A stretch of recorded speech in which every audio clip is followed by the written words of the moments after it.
2026-এর শুরু থেকে যখন লং টার্ম গ্যাস কন্ট্রাক্টগুলো কিক ইন করবে তখন গ্যাসের এই মেইন ইস্যুগুলো আসলে সিগনিফিকেন্টলি কমে যাবে।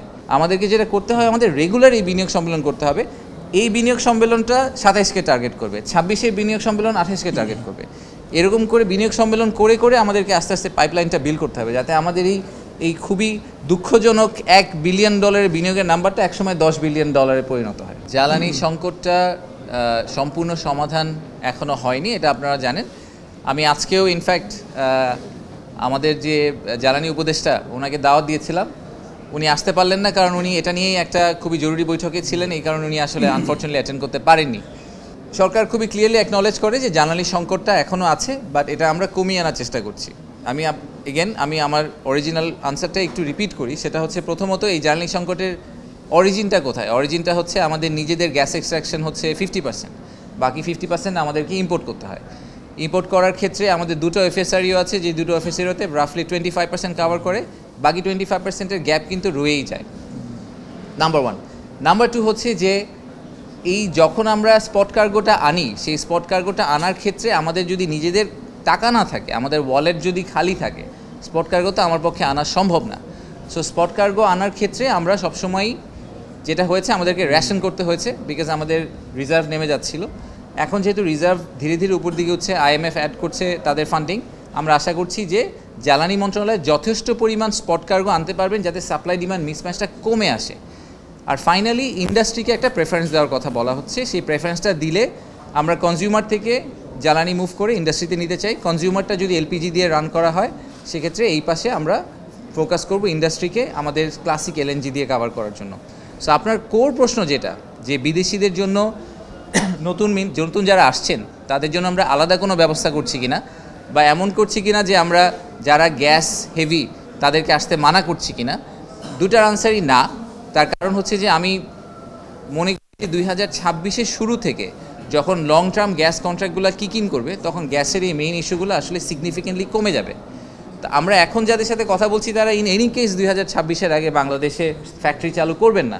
সো তাদেরকে আমি এখন মডুলেট করার আমি কোনো প্রয়োজনীয়তা বোধ করি না। সো এই কারণে আমরা কোনো ধরনের স্টেপ নিচ্ছি না। খারাপ হওয়ার তো আমি কোনো কারণই দেখি না। যে কোনো ধরনের বিনিয়োগ দেশে আসলে ওটা ভালোই হবে। খুব কম টেক্সটাইল ইন্ডাস্ট্রি আছে যারা 100% যুক্তরাষ্ট্রে এক্সপোর্ট করে। তাদের একটা ইউজুয়ালি মিক্স থাকে, তারা কিছু ইউরোপে করে, কিছু আমেরিকায় করে। তো যারা মিক্সের মধ্যে অপারেট করে, যেরকম ইনফ্যাক্ট বাংলাদেশের জন্যই তো ইউ আমাদের জন্য সবচেয়ে বড় মার্কেট। তো সেই ক্ষেত্রে তারা একটা ডাইভার্সিফিকেশনে ট্রাই করবে পোর্টফোলিওর ক্ষেত্রে। আর দ্বিতীয়টা হচ্ছে যে বাংলাদেশের সাথে যুক্তরাষ্ট্রের তো এখনও দ্বিপাক্ষিক আলোচনা চলছে। সো এটার ফাইনাল আউটকাম কোথায় গিয়ে দাঁড়াবে এটা আমরা এখনও জানি না। সো আমরা আশাবাদী, দেখা যাক। তো সেটার আউটকাম যদি ভালো হয়, তাহলে হয়তো আমেরিকাও will still remain as a good market. Last 50 বছরের পৃথিবীর ইতিহাসে একটা দেশের নাম বলেন আপনি আমাকে, যেই দেশে অনেক বৈদেশিক বিনিয়োগ এসেছে এবং সেই কারণে সেই দেশে হঠাৎ করে সার্বভৌমত্ব কোয়েশ্চেনের আন্ডারে পড়ে গেছে।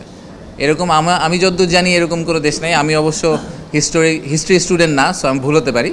বাট আমি এই কনসার্নটাকে আসলে একটু অন্যভাবে দেখতে চাই। সেটা হচ্ছে যে পৃথিবী তো এখন অনেক ট্রানজিশন করে গেছে। আগে আমরা যেভাবে ডিপ্লোম্যাসির কথা বলতাম, সেই ডিপ্লোম্যাসিটা এখন অনেকখানি ইকোনমিক ডিপ্লোম্যাসি হয়ে গেছে। সো বৈদেশিক বিনিয়োগই আসলে আমাদের দ্বিপাক্ষিক সম্পর্ককে আরও শক্ত করে। তো আমরা যদি বিভিন্ন দেশ থেকে একই সাথে বৈদেশিক বিনিয়োগকে নিয়ে আসতে পারি, সেক্ষেত্রে আমার ধারণা যে দ্বিপাক্ষিক সম্পর্কটা আরও শক্ত হবে। এখানে রাষ্ট্রীয় নিরাপত্তার কোনো প্রশ্ন নেই। প্রশ্নটাকে দুই ভাগে ভাগ করি। প্রথম ভাগটা হচ্ছে যে আসলেই বিনিয়োগ আসছে কি আসছে না।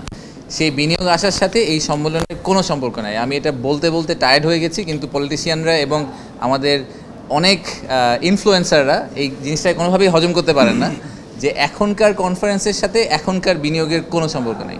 ঠিক আছে, আপনি যদি লাস্ট 2 কোয়ার্টারের বিনিয়োগ দেখেন আর করেসপন্ডিং গত বছরের লাস্ট 2 কোয়ার্টারের একই সময়ের অক্টোবর থেকে ডিসেম্বর, জানুয়ারি থেকে মার্চ 2023-24, 2024-25 এই বিনিয়োগের সংখ্যাটা দেখেন, সংখ্যাটা খুবই কাছাকাছি।